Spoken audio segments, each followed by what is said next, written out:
what's up everyone, TJ here. Today I'm out at Hintertux, and in this video I wanted to share 5 snowboards that I enjoyed on a more personal level testing boards last season. I wouldn't hesitate to recommend any of these boards to you guys, so let's get right into it. Alright, the first board I want to highlight is the Nitro Slash. I had a really fun time on this board riding out in Tahoe on some super deep pow days. Took it out to Keystone as well, where I got some more powder but not super bottomless pow, so really felt out the float on this board. Did some nice groomer and park laps on this board as well. It's part of the Quiver series on Nitro's lineup, so it's a more surf style board, and I'd say it's like an all mountain powder focused board. What I really liked about it is the feel of the flex and the energy you got out of this board. Even though it is volume shifted, so it's designed to be ridden at a smaller size. I actually rode this board in a 151. It has a very energetic, snappy feel to it. Super fun for laying over carves, hitting side hits, and making those quick turns and powder through the trees as well. So this board is camber dominant and does have an overall directional shape. So it comes through with some good stability. It's gonna have some good pop and energy as well, but still offer great float in deep conditions, even if you decide to downsize this board. So if you're looking for something that's really maneuverable, it's gonna offer some nice float and powder, but still have a good feel on groomers, and you could even take it in the park if you want to. Check out the Nitro Slash. The next board I wanna highlight is the Jones Stratus. This is a more all-mountain freeride board on the Jones lineup, and it's one of their higher-end boards, so it's going to come through with a lot of great tech. It's got a lot of carbon built into the layup, so it's a very energetic, snappy, and powerful snowboard. It's a camber-dominant shape as well.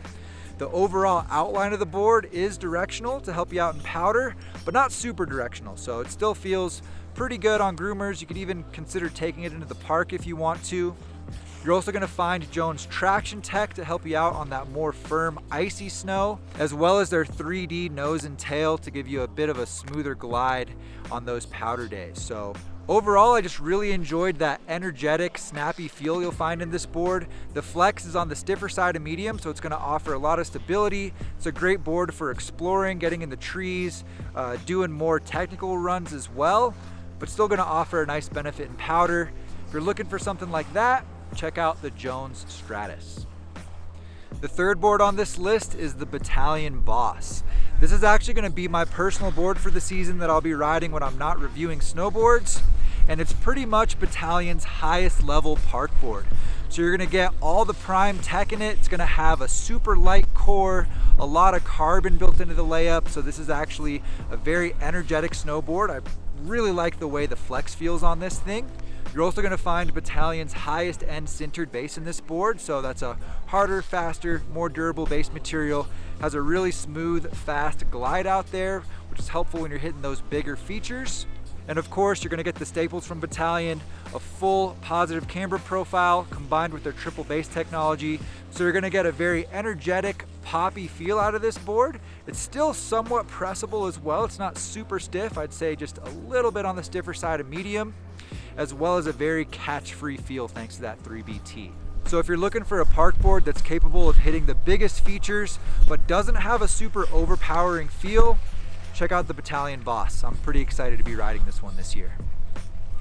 The next board I want to highlight is the K2 Instrument. I had the chance to ride this board all around Colorado last season. Took it out to Telluride and rode some very steep technical terrain. Did a lot of carving on this board and even had some days out in the backcountry. So the overall feel of the Instrument is very precise and very locked in. This is a board you can take out and confidently do high speed carves, and it's gonna have that real locked in feel so you can confidently throw your weight into turns, and you're not gonna get any chatter in this board, even as you start going really fast. This board does have a volume shifted design, so you're able to downsize on it if you want to. I rode this board in a 154, and I thought that felt great for me. The flex is definitely on the stiffer side of medium. It comes through with a lot of stability and a nice powerful feel to it. And you're gonna find a lot of directional features in this board as well, ranging from the overall shape of the board to the taper and a slight setback also. You'll also get a sintered base with structure on the instrument, and overall I think this board is going to be a great choice if you're looking for a high-speed carver, something with a powerful locked-in feel that's also going to offer some great float on those powder days. So if you're looking for something like that, check out the K2 instrument. And the last board on this list is the Capita Pathfinder Rev. This board's actually replacing the horoscope on the Capita lineup this year, so if you were a fan of that board, you're gonna love this one. And it's actually an entry-level park board on the Capita lineup, but it has a really great feel to it. So the overall shape is flat to rocker. It's a softer flexing snowboard, so it's very pressable, it's buttery. That flat camber gives this board a nice predictable feel that's great for locking into rail features, and is really just gonna help your overall progression, learning the fundamentals in the park, or if you're a more experienced rider and you want that more jibby board that's pressable, you can work on those more technical tricks. It has a softer torsional flex as well that'll help you out if you're learning like spins out of rail features and stuff like that. I think that's what this board is geared for. And it also comes in at a great price point. So this board does have a more basic construction, but I wanted to include something that has that more mellow, jibby, pressable feel to it. So if you're into that style of park riding, or maybe you're just learning the fundamentals and want to get into the park, definitely consider the Capita Pathfinder Rev.